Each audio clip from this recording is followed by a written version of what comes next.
नमस्ते बच्चों।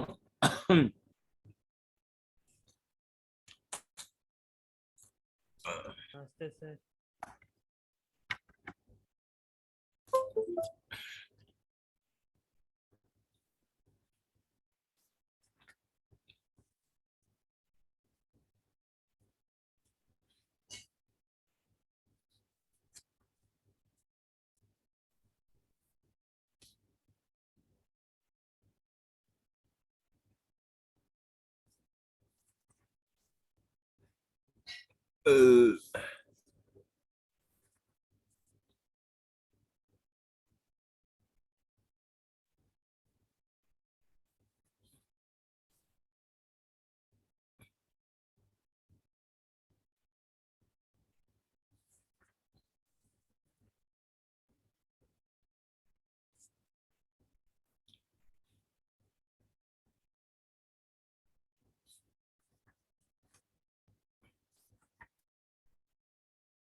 देखो बेटा, आज से हम लोग करंट इलेक्ट्रिसिटी शुरू करेंगे।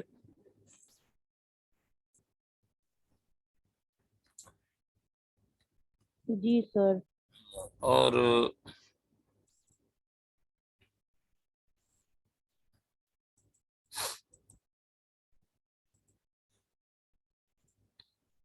और इस चैप्टर की अपनी कुछ क्वालिटीज हैं। वो क्वालिटीज ये हैं कि लगभग इसके फॉर्मूले अगर याद करो तो बहुत सारे हैं और वो सबको मालूम भी हैं। तो हम लोग शुरुआत कुछ ऐसी करते हैं कि कुछ फ्रीक्वेंटली आस्क्ड क्वेश्चंस हैं।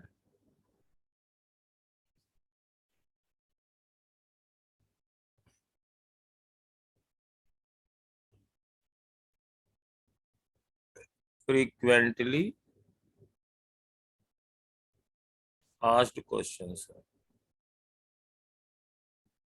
उनसे हम लोग शुरुआत करते हैं आज की और उनको करेंगे। और थोड़ा बहुत हम लोग एज्यूम कर लेते हैं कि जैसे V बराबर IR है या सीरीज और पैरेलल है, ये सब हमको मालूम रहता है।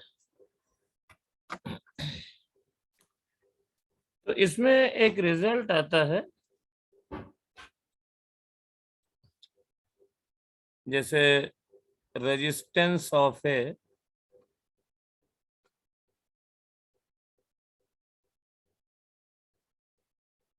Metal wire.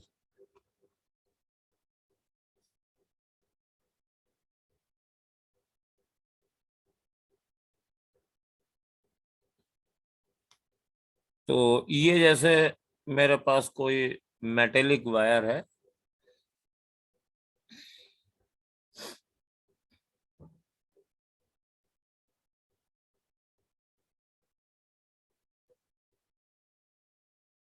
और सपोज इसकी शेप ले लेते हैं, ये लेंथ इसकी L ले लेते हैं, area of cross section A ले लेते हैं। तो इसका रेजिस्टेंस क्या होता है? इसका रेजिस्टेंस होता है रो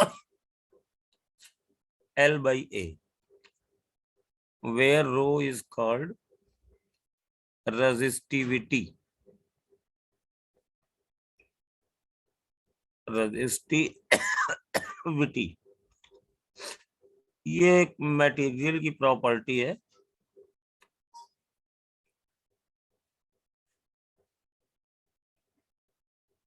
और फॉर मेटल ये रेजिस्टिविटी टेम्परेचर इंडिपेंडेंट होती है। टेम्परेचर डिपेंडेंट होती है। रोटी नट खाने वाली रोटी नहीं, resistivity at temperature T is equal to rho zero और plus rho zero alpha into T। और इसको अभी हम अल्फा कह रहे हैं, ठीक है ना। तो अब इस फॉर्मूले के यूज पे कई तरीके के क्वेश्चन बनते हैं। तो मैं फर्स्ट क्वेश्चन लेने जा रहा हूं, और बीच बीच में फ्रीक्वेंटली क्वेश्चन में सीरीज एंड पैरेलल ये कंसेप्ट आते रहेंगे, तो वो सबको मालूम है कि सीरीज में क्या होता है, पैरेलल में क्या होता है।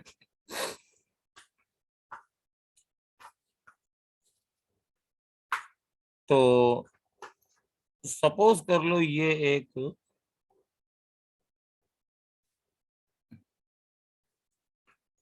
मेरे पास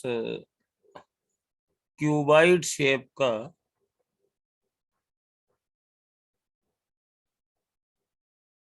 कोई वायर पीस है,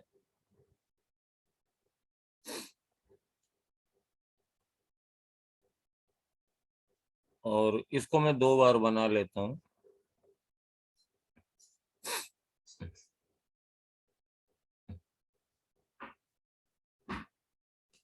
तीन बार बना लिया भाई।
और मान लीजिए कि इसकी ये तीनों डायमेंशन दी गई हैं।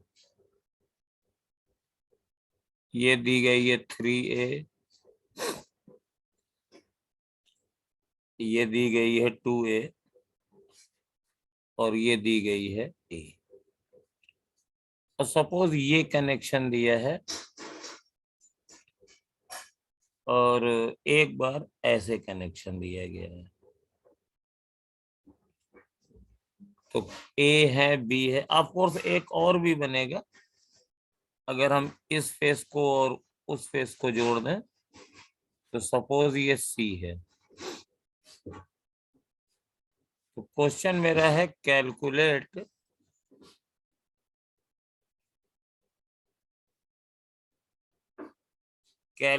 द रेशियो ऑफ रेजिस्टेंसेस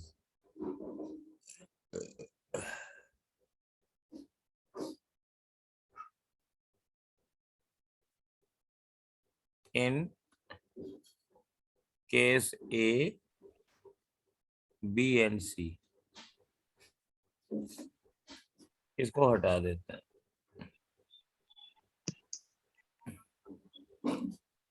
तो ये पहला कंसेप्ट है भाई।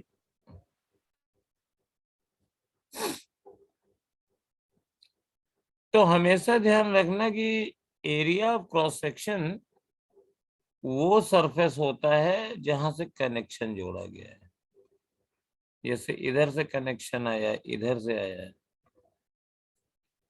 तो एरिया इस शेडेड का लिया जाएगा, और लेंथ इन दोनों के बीच की डिस्टेंस हो जाएगी। तो RA, RB, RC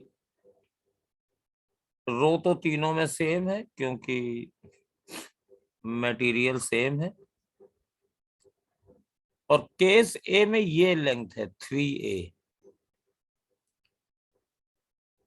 और एरिया इसका लेंगे तो A इंटू 2A, तो A इंटू 2A। और केस बी में आपके पास ये क्रॉस सेक्शन है, यहां से कनेक्शन है, तो इन दोनों के बीच की डिस्टेंस जो A है तो ये लेंथ होगी, और एरिया हो जाएगा 3A इंटू 2A। और उसी तरीके से इस केस में ये एरिया इस फ्रंट और बैक सरफेस का लिया जाएगा, पीछे वाला रंगना थोड़ा सा मुश्किल है, तो रो, लेकिन यहाँ पर जो डिस्टेंस है वो 2A हो जाएगी length, 2A upon 3A into A।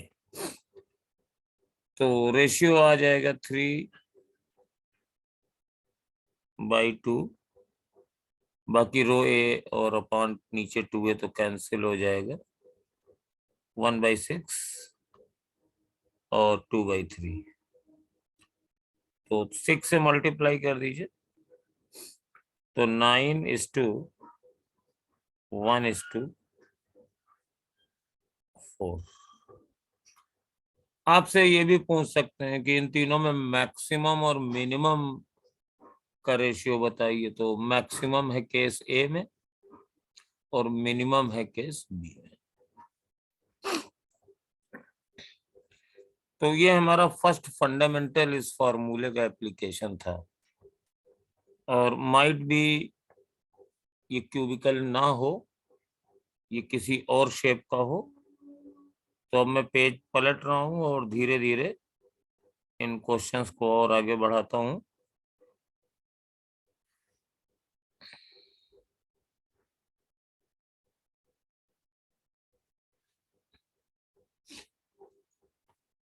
Suppose कर लो कि ये सिलेंड्रिकल वायर है,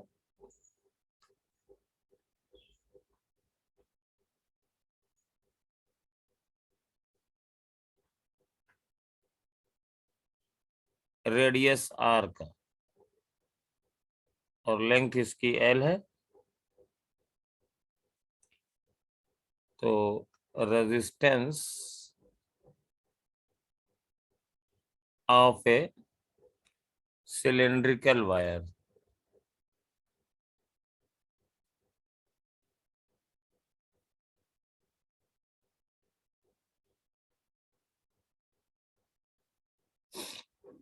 तो ये और सिंपल है, L/πr²।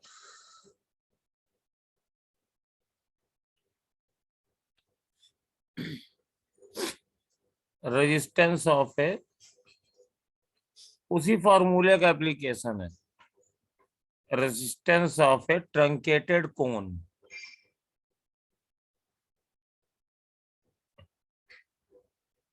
ये थोड़ा सा मजेदार रहेगा, ये इस टाइप का है,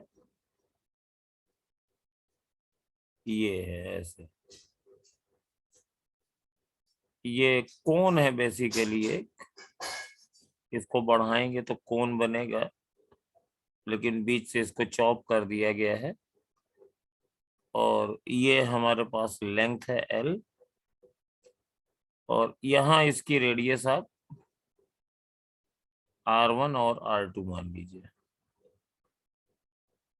और कनेक्शन तो ऐसे ही देंगे भाई, ये, तो इसका मुझे रेजिस्टेंस कैलकुलेट करना है। अब आप लोगों के मतलब के क्वेश्चन शुरू हुए हैं, दो तो इंट्रोडक्शन वाले थे, तो इसका रेजिस्टेंस कैसे निकालेंगे, तो यहाँ पर थोड़ा सा हमें एनालिसिस करनी पड़ेगी। इस फिगर को दोबारा बनाते हैं नेक्स्ट पेज पे।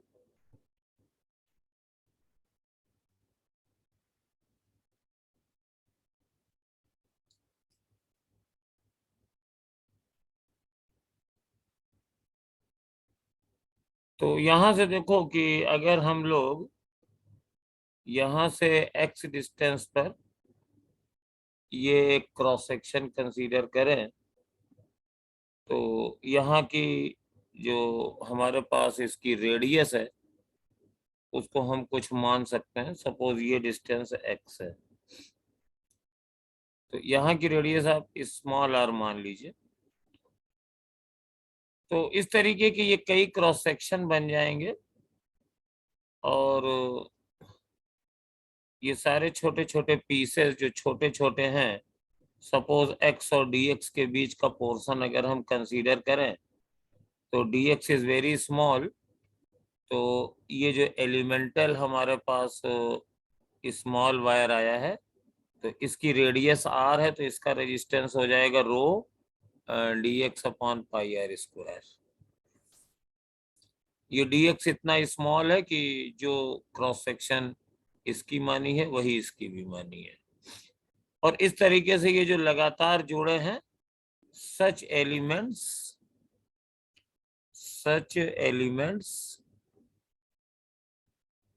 आर ज्वाइंड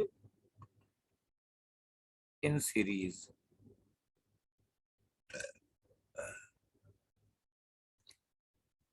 तो इन सबको यहां से यहां तक जोड़ देना है।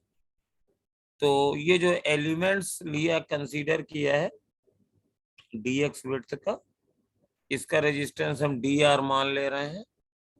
और अगर टोटल रेजिस्टेंस निकालना है तो इंटीग्रल dr फ्रॉम यहाँ x बराबर मान लीजिए कुछ 0 है और यहाँ पे x बराबर l है। तो x इज इक्वल टू 0 से x is equal to l तक ये इंटीग्रेट कर देंगे। तो integral of rho dx upon pi R square 0 से l। अब यहाँ पर ध्यान देने वाली बात ये है कि जो r है ये पॉइंट टू पॉइंट वेरी करेगी। अगर सेम होता तब तो हम सीधे कैलकुलेट कर देते। तो मुझे r को x के टर्म में लिखना पड़ेगा, तो लिख लेते हैं, कोई बात नहीं है। तो हम ये एक ये कंसीडर करते हैं, ये ऐसे ये तीनों फिगर हमारी सिमिलर ही हैं एक तरीके से, क्योंकि इसको बढ़ाएंगे तो ये ऐसे है। तो हमारे पास सपोज कर लो ये जो डिस्टेंस है ये कुछ आगे बढ़ी है जहाँ पे ये एंगल थीटा बन गया है। तो इस डिस्टेंस को हम मीन टाइम कुछ मान लेते हैं, सपोज a मान लेते हैं। तो टेन थीटा ये पूरे केस में बराबर है, टेन थीटा बराबर है r1/a। और अगर हम इस वाले ट्रायंगल से देखें तो small r by x plus a और सेम एज है r2/l प्लस a, ये है। तो इन तीन की हेल्प से मुझे r को और x के बीच में रिलेशन लिखना पड़ेगा। तो I don't want a here, तो सबसे पहले हम लिखते हैं, इन दोनों को कंसीडर करते हैं। ये तो l plus a upon a is equal to r2/r1। तो l अपॉन a प्लस 1 बराबर r2/r1। तो l upon a is equal to r2/r1 minus 1। तो r2 माइनस r1/r1। तो मेरे पास a इज इक्वल टू आ गया r1 l upon R2 minus R1। और इसके बाद अब हम इन दोनों को लेंगे और R को एक्सप्रेस करने की कोशिश करेंगे। तो मेरे पास था R1/A is equal to R upon X plus A, and I will substitute A here, R1L upon R2 minus R1। तो R1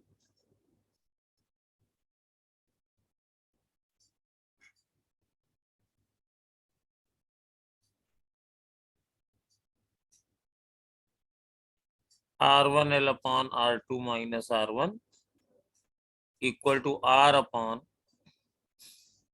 ये X है, बनाए रखिए X चाहिए, और A की जगह R1L upon R2 minus R1। तो यहाँ R1 से R1 कट गया, और यहाँ से देखिए R2 minus R1 upon L is equal to R upon, अब R2 minus R1 into x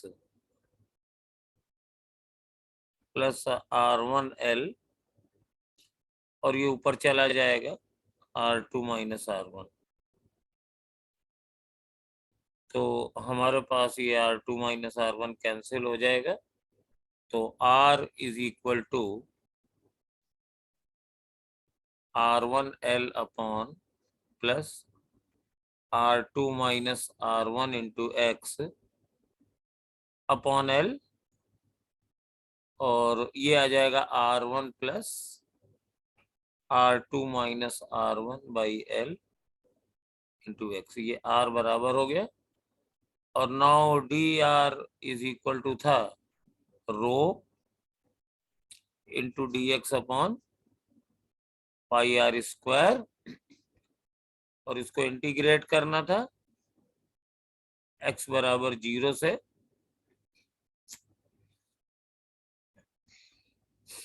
x is equal to L तक। तो रो बाहर आ जाएगा, पाई आ जाएगा, और इंटीग्रल dx अपॉन, और r ये इसका स्क्वायर आ जाएगा, R1 plus R2 minus R1 upon L into x का स्क्वायर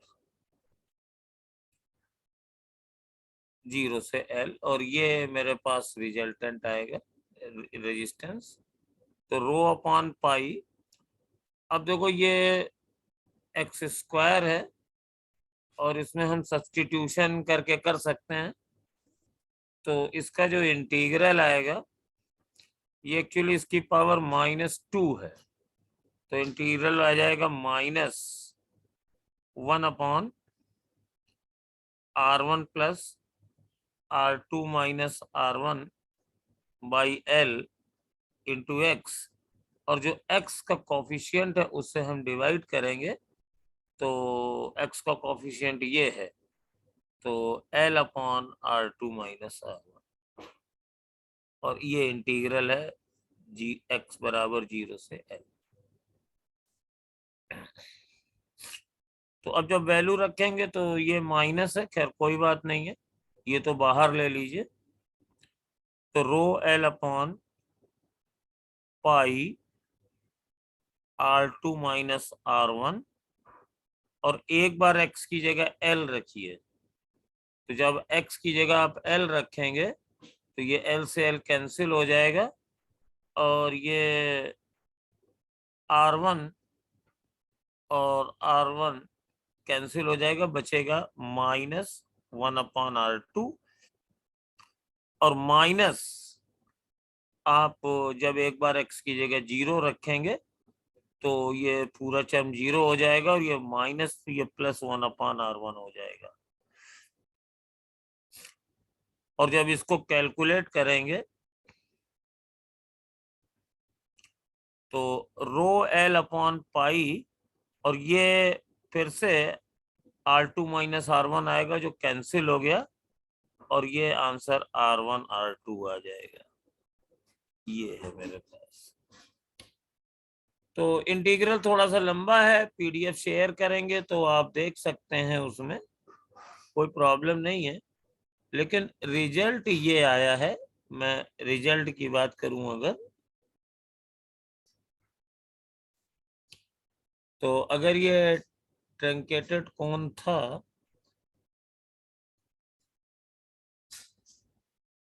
तो इसका रेजिस्टेंस मेरे पास आया है रो L अपॉन पाई R1 R2। और इसको अगर आप ध्यान से देखें तो मैं इसको लिख सकता हूं रो इंटू L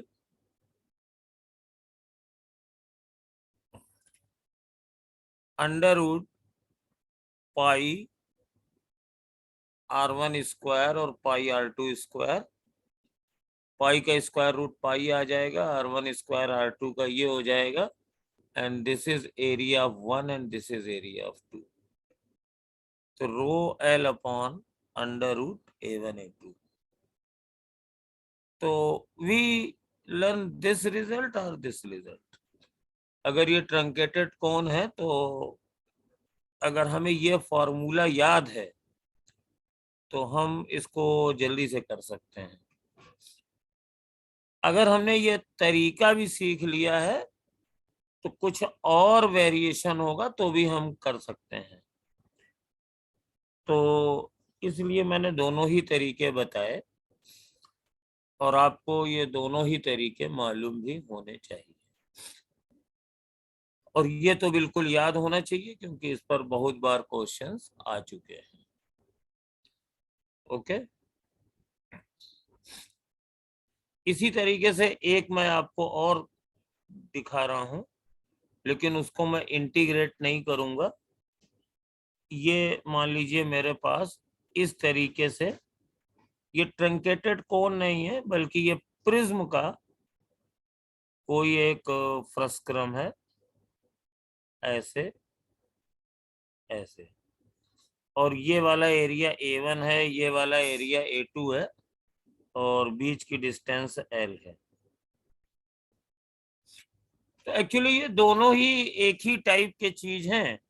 इसमें क्या था, ये मेरे पास ऐसे ये कोन था, ये रेडियस थी कुछ, और बीच से हमने इसको ऐसे काट दिया था कहीं से, तो ये वाला हिस्सा था। और ये एक मेरे पास राइट स्क्वायर प्रिज्म है, ऐसे। और इसको भी मैंने बीच से काट दिया है, ऐसे। ये इस हिस्से का निकालना है। तो अब मैं इसको इंटीग्रेट नहीं करूंगा, बस ध्यान रखना ये सर्कुलर था, तो आपने ये लिया था अंडर रूट A1 A2।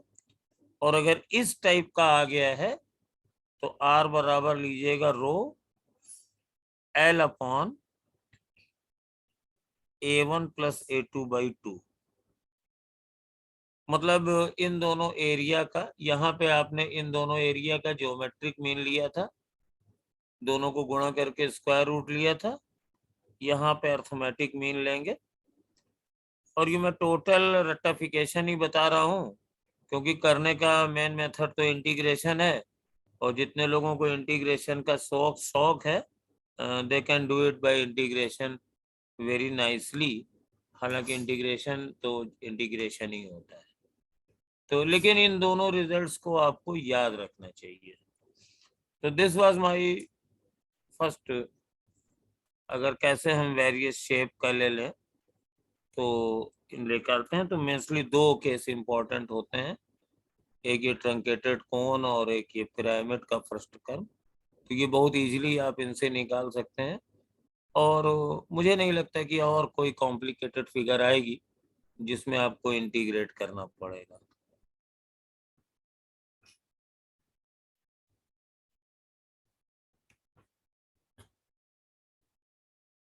और अब मैं थोड़ा सा वेरिएशन लेता हूँ।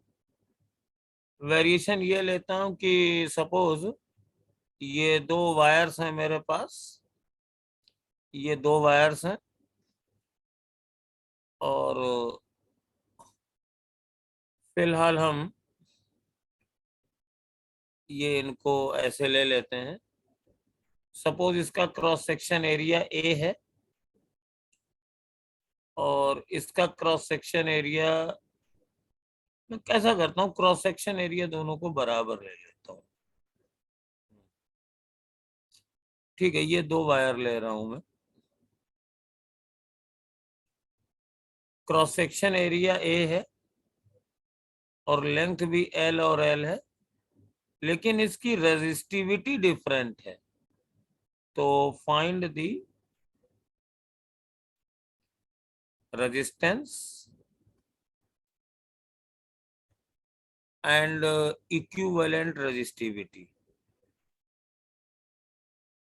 बहुत कुछ आपकी कैपेसिटेंस टाइप की चीजों से ये मैच करता है। फॉर्मूला वही लगेगा, रो एल बाई ए।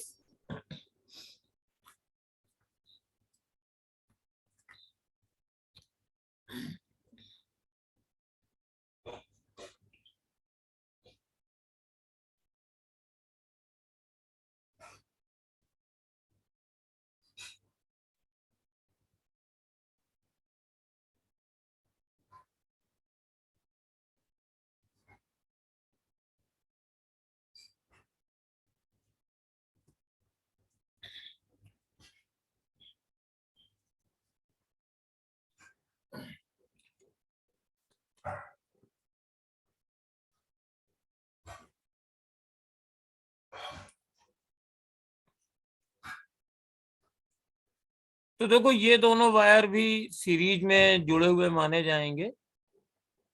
तो मेरे पास R is equal to R1 plus R2। तो R1 हो जाएगा रो 1 L बाई ए, और ये हो जाएगा रो 2 L बाई ए। तो L by A rho 1 plus rho 2। और अगर इक्विवेलेंट रेजिस्टिविटी निकालनी है तो मतलब आप बिल्कुल इसी डायमेंशन का वायर लीजिए, यानी उसकी लंबाई यही हो, L और L 2L हो, क्रॉस सेक्शन एरिया ए हो, लेकिन मटेरियल उसका कोई एक हो। सपोज इसकी रेजिस्टिविटी रो है, इक्विवेलेंट रो, तो रेजिस्टेंस यही होना चाहिए। तो इसका रेजिस्टेंस आ जाएगा रो इक्विवेलेंट 2L अपॉन ए। तो ये दोनों बराबर होने चाहिए, तो बराबर आप कर दीजिए। तो rho equivalent is equal to rho 1 plus rho 2 upon A, 2 आ जाएगा। तो इस तरीके से कई चीजें आ जाती हैं। ठीक है ना। तो ये वायर्स को इस तरीके से जोड़ा जा सकता है, घटाया जा सकता है।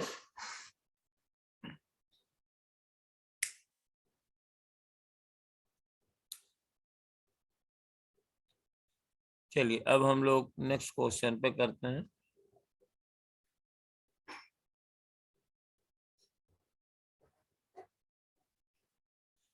एक सर्किल लेते हैं।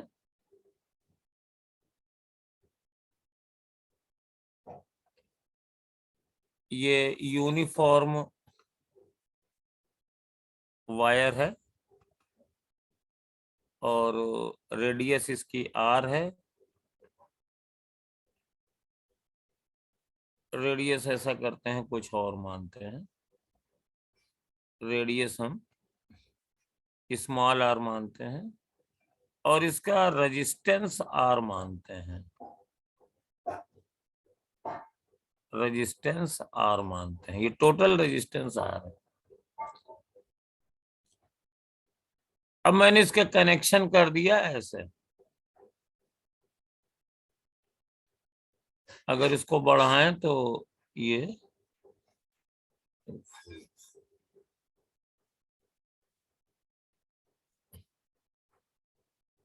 ऐसे कनेक्शन कर दिया।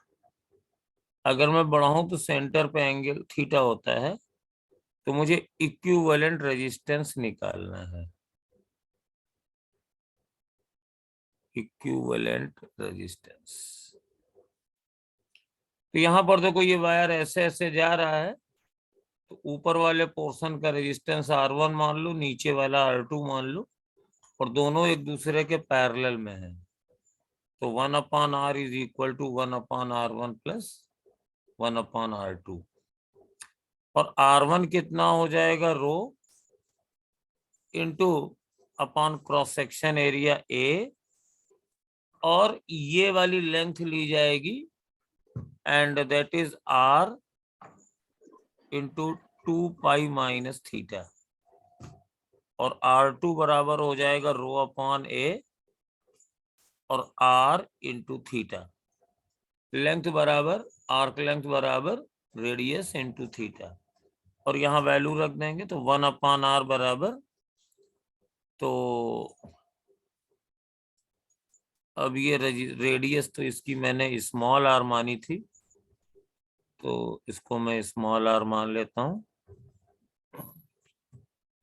तो A/रो R 2π-θ और प्लस A/रो R थीटा। तो 1/R इज इक्वल टू A/रो R कॉमन ले लिया, और एलसीएम लो 2π-θ इंटू थीटा, और थीटा प्लस 2π-θ। तो थीटा से थीटा कट गया, तो R बराबर हो जाएगा rho R theta into 2π-θ upon cross sectional area ए।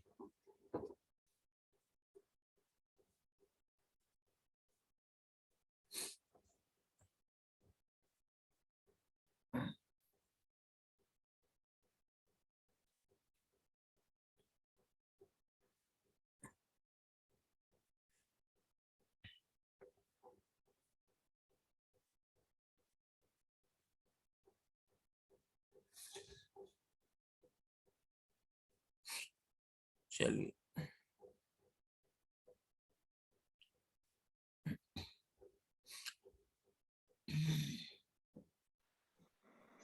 सर 2π डिनोमिनेटर में होगा। हैं 2π डिनोमिनेटर में होगा ना। ये वाला 2π ना, हाँ छूट गया बेटा, ये 2π होगा, 2π होगा।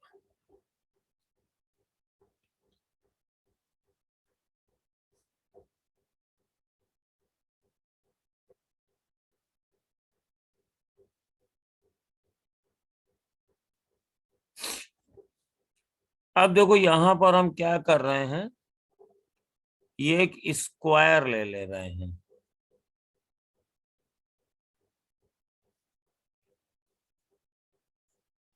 स्क्वायर, अब ये तुम ही लोगों से करवाएंगे। Square of side L and total resistance, इसका टोटल रेजिस्टेंस मैंने R ले लिया है, इसका टोटल रेजिस्टेंस R है।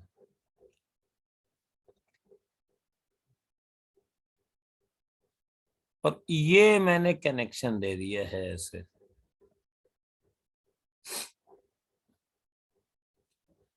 तो अगेन ये दो पार्ट में बंट गए, ये और ये बट गया, और ये बट गया अलग।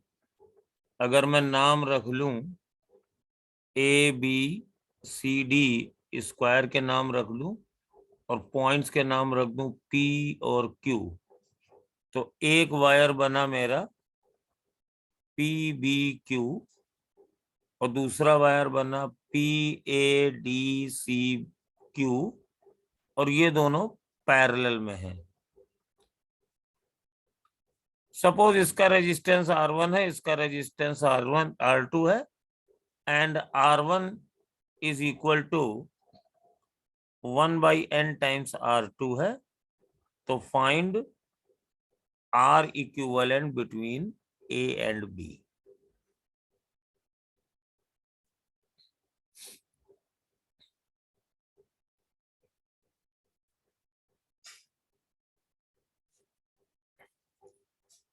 बहुत ही सिंपल है, उतना कठिन नहीं है जितना आपको लग रहा है.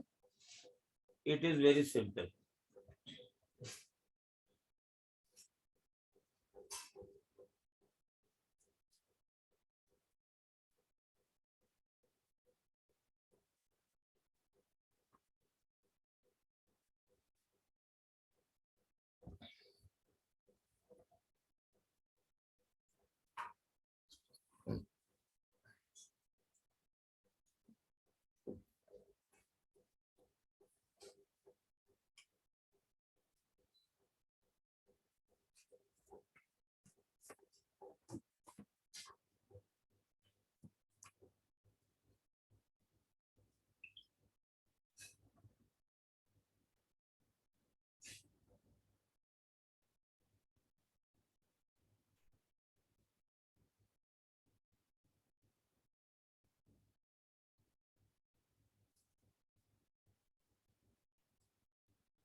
देखो ये बहुत सिंपल है.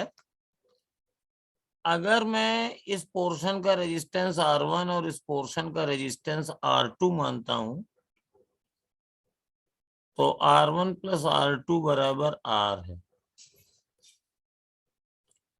और देखो R2 बराबर NR1 है, तो R1 प्लस NR1 बराबर R हो गया. तो R1 बराबर R अपॉन N+1 हो गया. तो R2 बराबर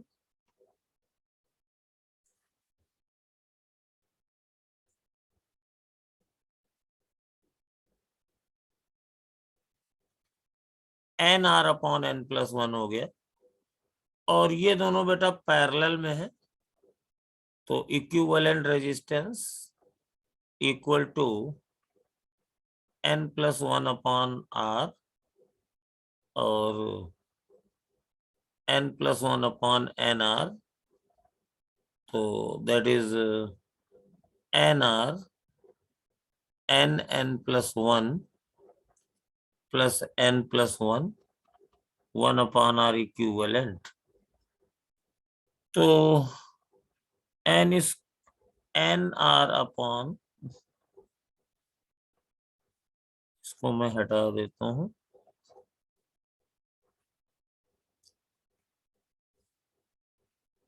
तो R इक्विवेलेंट बराबर NR अपॉन N² N+1.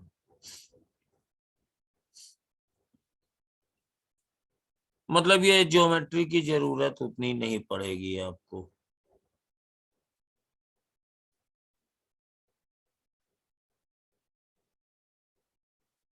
चलिए नेक्स्ट क्वेश्चन पे आते हैं। और ये इस टाइप के वायर होते हैं जो दे मेसली formula R is equal to rho L upon A या rho L upon pi R square पे डिपेंड करते हैं। ये ज्यादा पॉपुलर है, कोई चार्ट बोल रहा है 0.75 R, नहीं तो बेटा n के टर्म में आएगा। n तो कोई स्पेसिफाई था नहीं, तुम सोल्यूशन देख लो। ये हमने किया है, n रहेगा आंसर में भाई।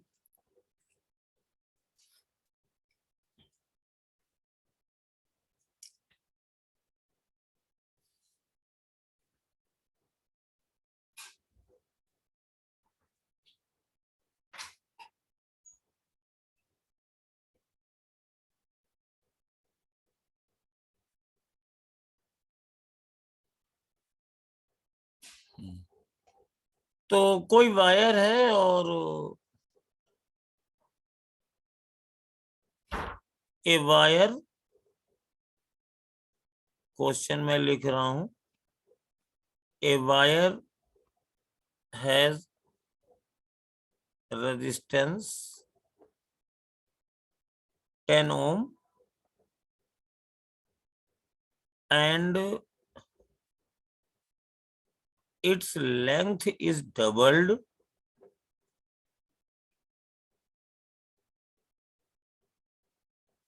and radius is halved.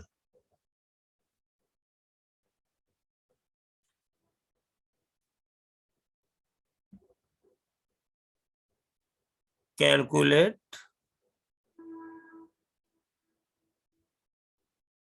resistance of new wire. तो ये इस फॉर्मूले पर बेस्ड है। सपोज ये वायर था और इसकी रेडियस R थी, लेंथ L थी, तो एक नया वायर ले लिया जिसकी रेडियस 2L है और लेंथ रेडियस R/2, और इसका रेजिस्टेंस अगर 10 ओम है तो इसका रेजिस्टेंस मुझे कैलकुलेट करना है। तो देखो ये क्वेश्चन है, थोड़ी सी लैंग्वेज ठीक से पढ़नी पड़ेगी। इसमें वायर का वॉल्यूम कांस्टेंट नहीं। अभी इसी में एक क्वेश्चन और आता है जिसमें हम लोग वायर को स्ट्रेच कर देते हैं। तो वायर को स्ट्रेच करने पर क्या होता है, उसका वॉल्यूम कांस्टेंट माना जाता है। मतलब वायर का मास नहीं बदला, वायर का वॉल्यूम नहीं बदला।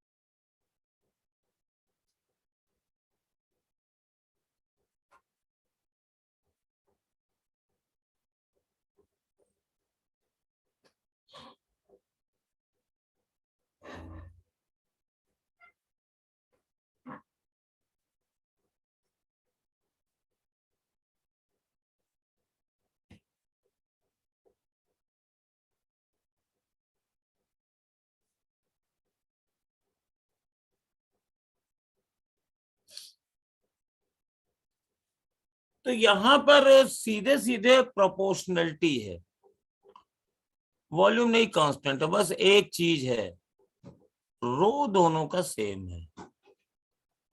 तो हमारे पास पहला वायर है 10 ओम बराबर रो L upon pi R square, और R बराबर हो जाएगा रो 2L अपॉन पाई R/2 का स्क्वायर।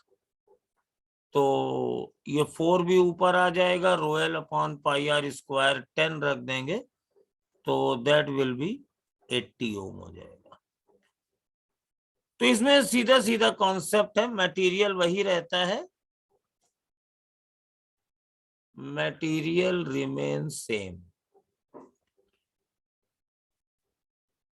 तो उस केस में अगर लेंथ को आप n टाइम्स करेंगे तो रेजिस्टेंस भी तुम्हारा n टाइम्स हो जाएगा।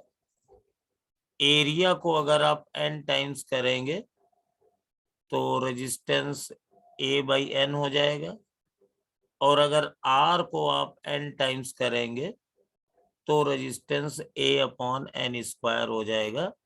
And you can apply all the result simultaneously.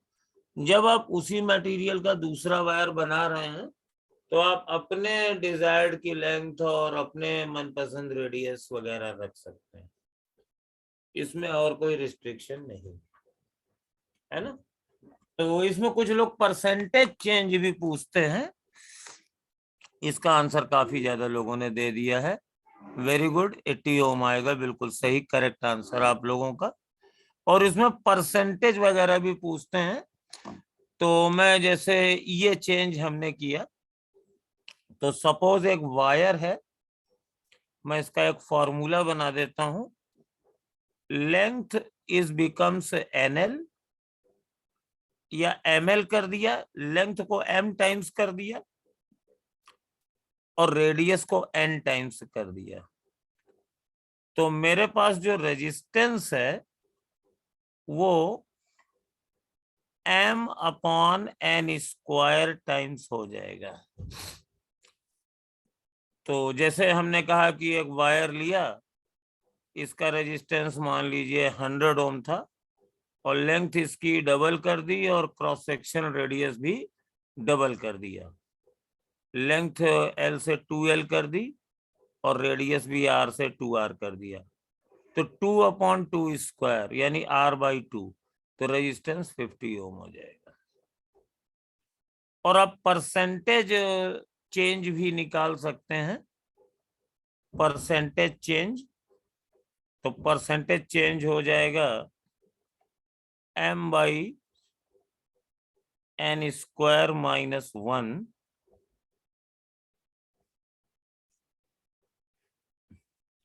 into 100, M/n² -1 into 100।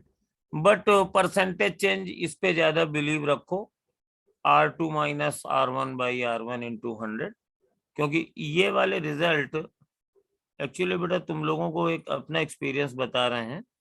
इस टाइप के छोटे छोटे रिजल्ट पढ़ते समय तो बड़ा सुकून देते हैं, क्योंकि हमने ताजा ताजा बिल्कुल फ्रेश वो चैप्टर पढ़ा है और उसके बाद उसी की गाइड लेके बैठे हुए हैं करने को, तो किसी में ये लगेगा किसी में वो लगेगा, तो फटाफट होता चला जाता है। लेकिन बेटा ये इस टाइप के इतने ज्यादा जो रिजल्ट आते हैं ना, वो अल्टीमेटली दिमाग में कंफ्यूजन करते हैं। मेन एग्जाम में जिसमें सारे चैप्टर्स आएंगे, तीनों सब्जेक्ट आएंगे, तो कई फार्मूले आपस में मिक्स भी हो जाते हैं। तो अपने दिमाग पे लोड कम से कम देना चाहिए और कैलकुलेशन फास्ट कर लेनी चाहिए, तो वो ज्यादा अच्छा रहेगा। तो बहरहाल ये मैंने दोनों में बता दिया है। और दूसरा इसका जो ज्यादा आने वाला टॉपिक है, और वो है स्ट्रेचिंग।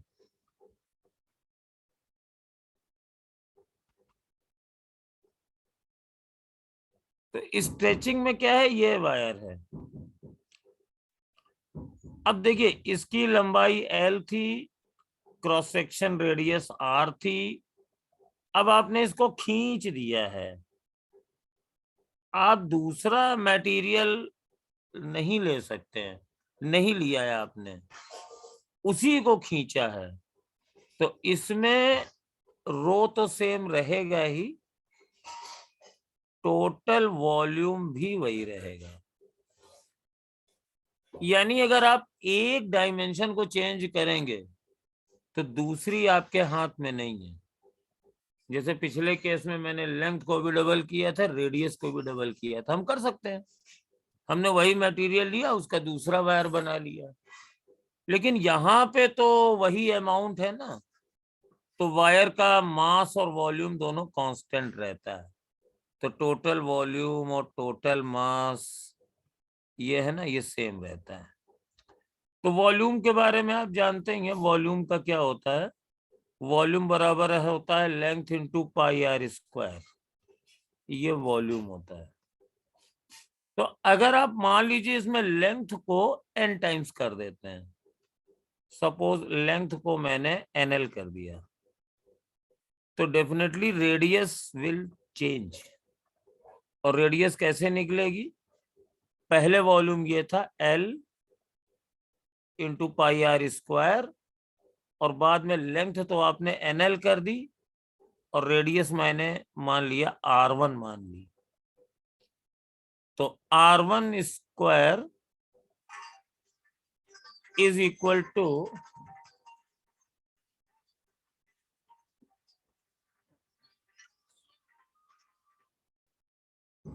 हाँ हेलो, हाँ हाँ गुड इवनिंग।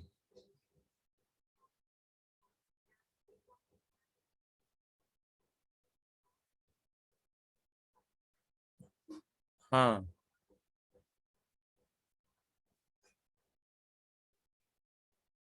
हाँ वेदांतु का भेजा है। हाँ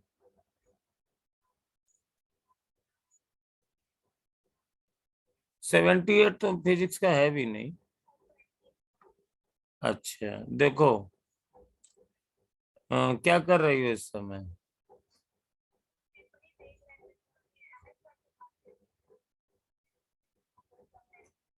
आप MS सर से बात कर लो। अभी मैं बेटा जरा SRB ऑनलाइन पढ़ा रहा हूँ, तो मैं अभी बस 10-15 मिनट बचे हैं, उसके बाद मैं तुम्हें कॉल करता हूँ। ठीक ठीक।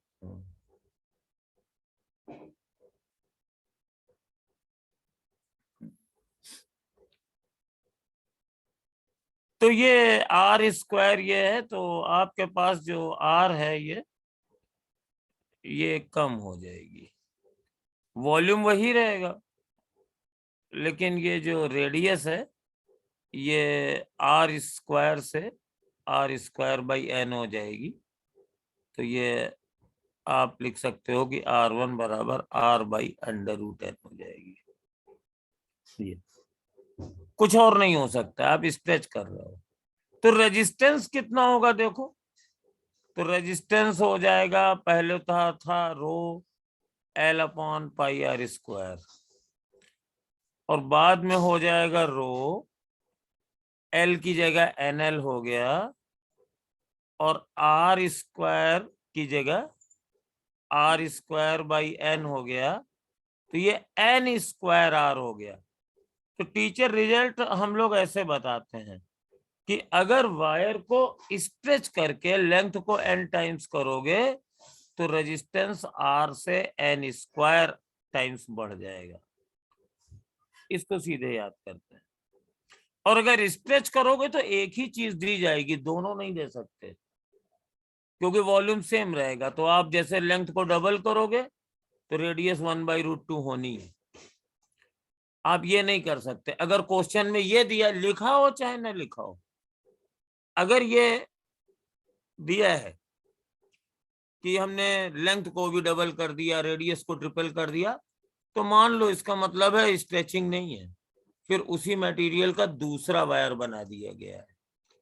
तो इसको एक तो लेंथ के टर्म में पूछते हैं, और इसको अभी और बढ़ाएंगे परसेंटेज, परसेंटेज में। तो परसेंटेज चेंज किया क्या होगा, अगर लेंथ को NL करते हैं स्ट्रेच करके, तो इनिशियल रेजिस्टेंस ये N स्क्वायर -1 और अपॉन 100, ये परसेंटेज चेंज हो जाएगा। अगर रेजिस्टेंस को n टाइम्स करोगे तो percentage change N square -1 into 100 आ जाएगा। अब इसमें कभी कभी लेंथ को ही परसेंटेज चेंज कर देते हैं। If length of a wire, length of a wire is increased by X%, तो इसका मतलब है जो लेंथ है L से L+ एल एक्स बाई 100 हो गई है, ये रहा।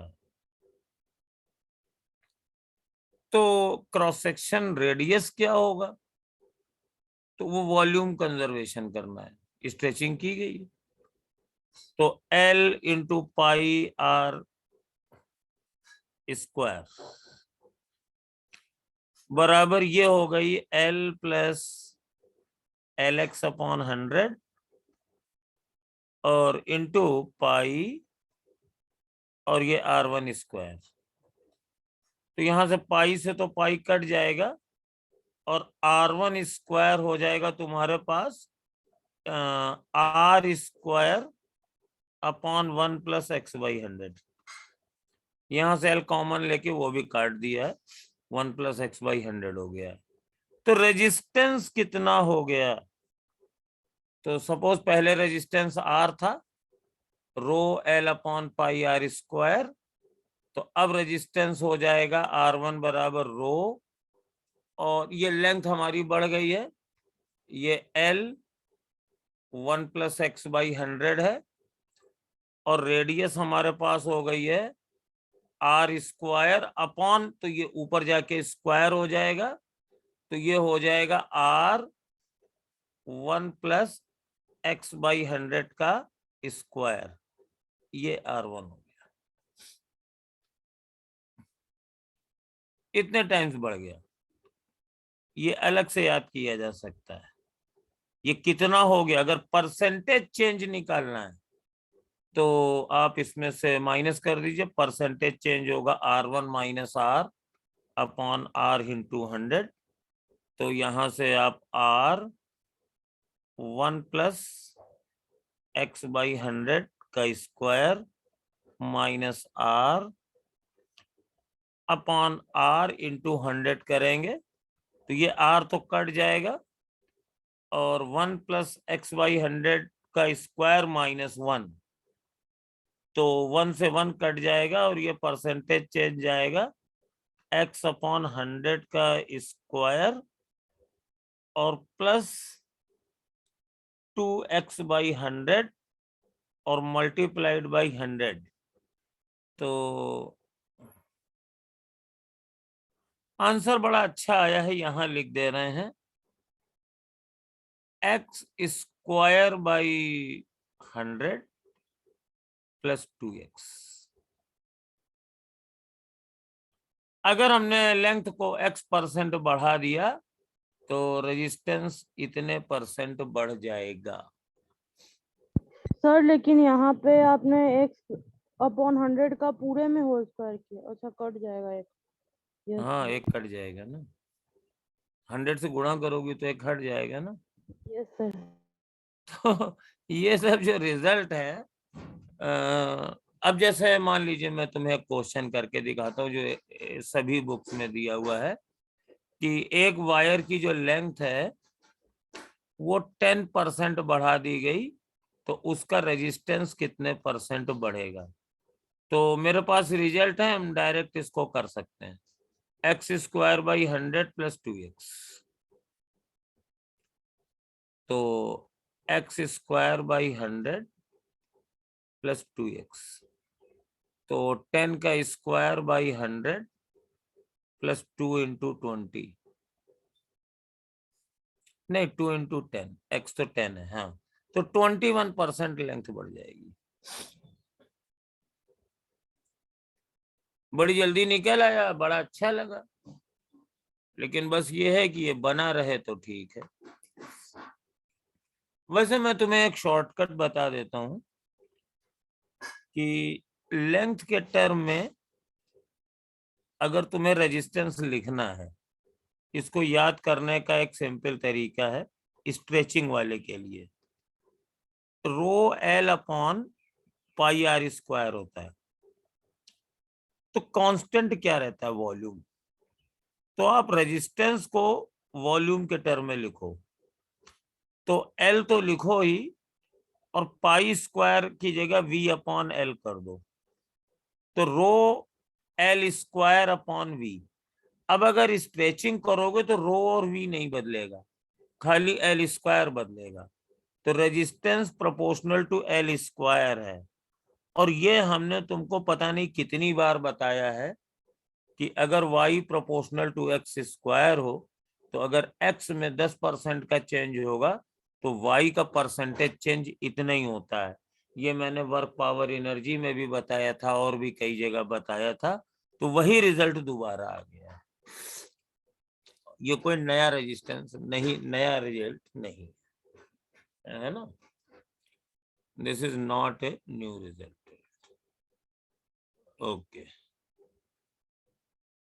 तो बेटा आज हमने आपको ये जो क्वेश्चन थे इसमें जो कंफ्यूजन थे उसमें लगभग ऑलमोस्ट जितने टाइप के क्वेश्चन थे सब लेने की कोशिश करी।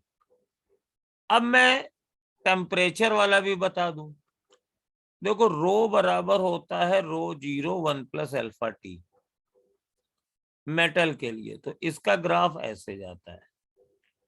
अब रेजिस्टेंस होता है आर बराबर rho L upon pi R square.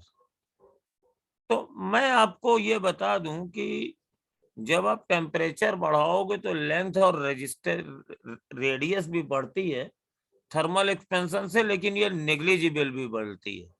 तो यही वाला फॉर्मूला आर वाला भी होता है, आर बराबर आर 0 1 प्लस अल्फा टी। तो इसको अल्फा को बोलते हैं टेम्परेचर कोफिशिएंट ऑफ रेजिस्टेंस। अब यहां पर भी इसके बहुत सारे क्वेश्चन है जो तुम लोग थर्मल एक्सपेंशन में भी कर चुके हो। तो जैसे मैं तुम्हें बताता हूं कि कोई वायर है, उसका रेजिस्टेंस 10 डिग्री सेल्सियस पे 4 ओम है और सपोज 50 डिग्री सेल्सियस पे ये 5 ओम है, तो मुझे उसका रेजिस्टेंस 60 डिग्री सेल्सियस पे बताना है। तो इसका एक बहुत अच्छा तरीका है कैलकुलेशन का, हम इसको सॉल्व नहीं करेंगे क्योंकि रेजिस्टेंस और टेम्परेचर का ग्राफ स्ट्रेट लाइन होता है। तो सपोज ये 10 है, ये 50 है, ये 60 है और ये रेजिस्टेंसेस है, ये। तो अगर मैं इन सारे ट्रायंगल्स को देखूं तो ये सब सिमिलर हैं, तो यानी इसके डिफरेंस प्रोपोर्शनल होंगे। तो बजाय इसके कि इक्वेशन में रख के सॉल्व करो, इसको आर मान लो और देखो इन दोनों का डिफरेंस क्या है 40 और इन दोनों का डिफरेंस कितना है 10, इन दोनों का डिफरेंस कितना है 1 और इन दोनों का डिफरेंस कितना है r-5 और ये बराबर कर दो। तो 4 बराबर 1 अपॉन r-5, तो 4r-20 इज इक्वल टू 1। तो 4r इज इक्वल टू 21, तो r is equal to 21.25 ohm direct आ जाएगा। या फिर सीधे यूनिटरी मेथड लगा दो, जब टेम्परेचर 40 डिग्री सेल्सियस बढ़ा तो रेजिस्टेंस 1 ओम बढ़ा है। तो रेजिस्टेंस अगर 10 डिग्री बढ़ेगा तो 40 के लिए 1 ओम बढ़ता है, तो 10 के लिए 1/4 यानी 0.25 बढ़ेगा। तो 5, तो ये 5 से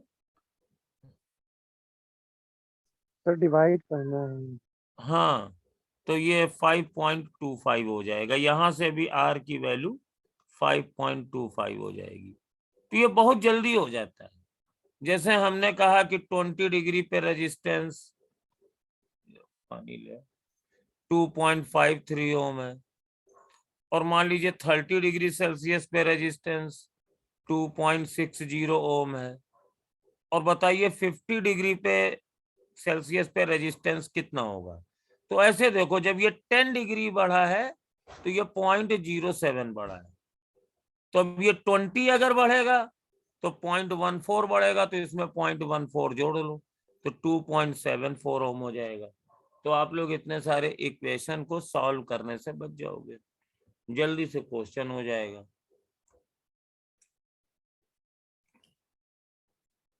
ठीक है, और ये जो ग्राफ आता है आर और ये टी में, तो ये R0 है और इसका जो स्लोप होता है tan थीटा बराबर R0 इंटू अल्फा। तो ठीक है बेटा, ये टेम्परेचर वाली डिपेंडेंसी थी, और कल अगर क्लास होती है तो हम लोग इसके आगे कल वो सेल वाले क्वेश्चंस करने के शुरू करेंगे, और कैपेसिटेंस के क्वेश्चन हमें भेजो, जितने भेजोगे वो सब हम क्लास में एक्सप्लेन करेंगे।